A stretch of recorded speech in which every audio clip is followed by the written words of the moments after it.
Hi, ഇന്നെൻ്റെ സൗമ്യൻ്റെ ജന്മദിനം വരുന്നു. രാവിലെ ഒന്ന് അമ്പലത്തിലൊക്കെ പോയി അവർക്ക് ഉണ്ടെന്ന് പ്രാർത്ഥിച്ചു.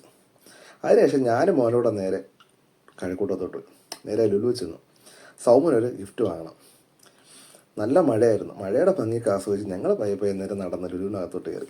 നേരെ കണക്റ്റിൽ ചെന്ന് പല പല ഗിഫ്റ്റ് നോക്കിയിട്ട് ഞങ്ങളൊരു വാച്ച് വാങ്ങാൻ തീരുമാനിച്ചു. ഒരു വാച്ച് എടുത്തതിനൊന്ന് ഗിഫ്റ്റായിട്ട് പൊതിഞ്ഞൊക്കെ എടുത്തതിന് ശേഷം നേരെ വീട്ടിലോട്ട്. നല്ല മഴയായിരുന്നുകൊണ്ട് തന്നെ ഇടയ്ക്കിടയ്ക്ക് വണ്ടിയൊക്കെ നിർത്തി പയ്യാണ് വന്നത്.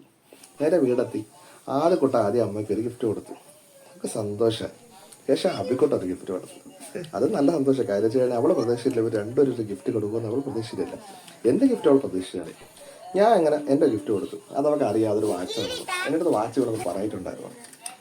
അപ്പോൾ വാച്ചൊക്കെ ഒന്ന് പൊളിച്ച് നോക്കി അതൊക്കെ ഒന്ന് പുതിയൊക്കെ പുരത്ത് നോക്കി ആൾ നല്ല സന്തോഷത്തിൽ നല്ല ഹാപ്പിയിലായിരുന്നു. അങ്ങനെ നല്ല സന്തോഷത്തോടെ ഇന്നത്തെ ദിവസവും കഴിഞ്ഞു പോയി.